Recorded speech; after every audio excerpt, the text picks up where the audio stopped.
Hello दोस्तों, मेरा नाम है दीपक और आज इस वीडियो लेक्चर में हम बात करेंगे पाचक ग्रंथियों तथा उनके एंजाइम के बारे में। ठीक है, तो हमने पाचक ग्रंथियों के बारे में अलग अलग करके पढ़ लिया था और इस वीडियो लेक्चर्स में हम मेनली क्या करेंगे, रिवाइज करेंगे कि पाचक ग्रंथियाँ कौन कौन सी होती हैं और उनमें कौन कौन से एंजाइम होते हैं और उनका क्या क्या काम होता है। तो हम बात करेंगे सबसे पहली पाचक ग्रंथि लार ग्रंथियों के बारे में। ठीक है, तो लार ग्रंथियाँ देखिएगा, लार ग्रंथियाँ क्या स्रावित करती हैं, लाला रस को स्रावित करती हैं। इनमें कौन सा एंजाइम पाया जाता है, सिलेवरी एमाइलेज पाया जाता है और लाइसोजाइम पाया जाता है। तो सिलेवरी एमाइलेज का काम क्या होता है भाई साहब, जो आपका सिलेवरी एमाइलेज होता है ये मंड को किस में बदल देता है, शर्करा में बदल देता है। हमने ये सब चीज़ देख ली थी, बस यहाँ पर हम रिवाइज कर रहे हैं कि कौन कौन से एंजाइम पाए जाते हैं। और आपका क्या होता है, एक लाइसोजाइम होता है, यह क्या होता है, ये जीवाणु नाशी होता है। ये क्या करेगा, बैक्टीरिया को मारेगा।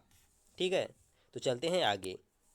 तो दूसरा हमारा पाचक एंजाइम है जठर ग्रंथियाँ। क्या होती है, जठर ग्रंथियाँ ये आमाशय में पाई जाती हैं। ठीक है, जठर ग्रंथियाँ ये क्या स्रावित करती हैं, जठर रस को स्रावित करती हैं, जिसमें क्या होता है आपका HCl होता है, पेप्सिन होता है, रेनिन होता है और क्या होता है, जठर लाइपेज होता है। तो देख लेते हैं इनका काम क्या होता है। जो आपका HCl होता है ये क्या होता है भाई साहब, ये जीवाणु नाशी होता है। ठीक है ना, क्या करेगा, जीवाणुओं का नाश करेगा, यानी कि बैक्टीरिया को मारने का काम करेगा। फिर हमारा होता है पेप्सिन। पेप्सिन क्या होता है, प्रोटीन का पाचन करता है। फिर आपका होता है रेनिन। रेनिन क्या करेगा, यह रेनिन दूध का पाचन करता है। फिर उसके बाद होता है जठर लाइपेज। जठर लाइपेज किसका पाचन करेगा, जठर लाइपेज पाचन करेगा, वसा का पाचन करता है।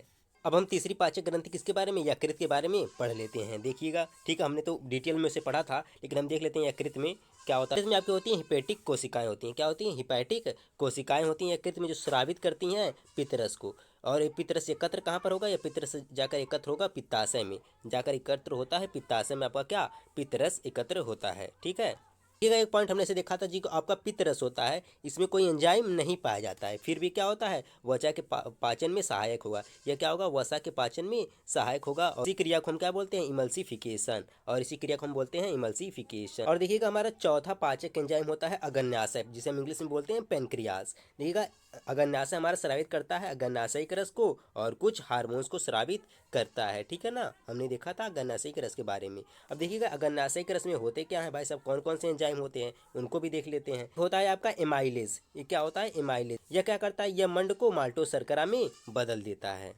फिर एक होता है आपका लाइपेज। और लाइपेज क्या करता है भाई साहब, लाइपेज वसा को वसई अम्ल तथा ग्लिसरॉल में तोड़ देता है। किसको, वसा को किस में तोड़ेगा, वसई अम्ल और ग्लिसरॉल में तोड़ देगा।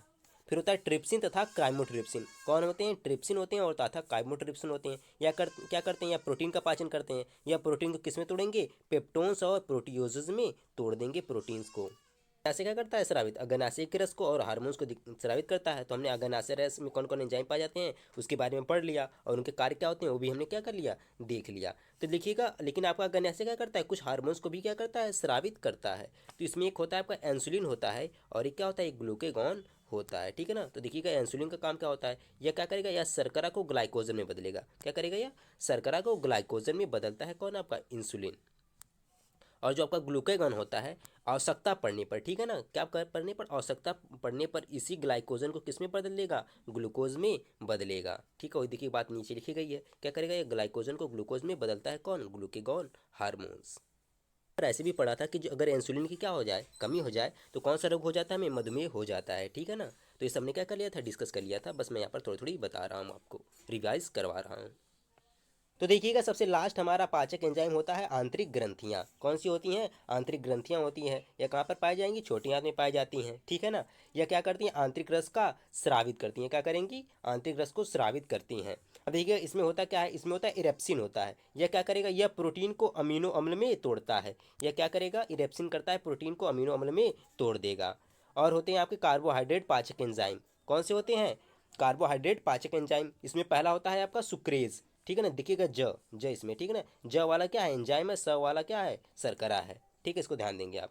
सुक्रेज क्या करता है भाई साहब, आपका सुक्रेज क्या करता है, सुक्रोज को किस में तोड़ेगा, ग्लूकोज और फ्रक्टोज में तोड़ देगा। ठीक है ना, और फिर आपका होता है दूसरा लैक्टेज। लैक्टेज क्या करेगा, ये लैक्टोस लैक्टोस शर्करा को ग्लूकोज और ग्लैक्टोस में तोड़ देता है। ठीक है ना, तीसरा होता है आपका माल्टेज एंजाइम। यह क्या करता है, यह करेगा माल्टोस माल्टोस शर्करा को बदल देगा ग्लूकोज के दो अणुओं में। ठीक है ना, ग्लूकोज के दो अणुओं में इसे तोड़ देता है।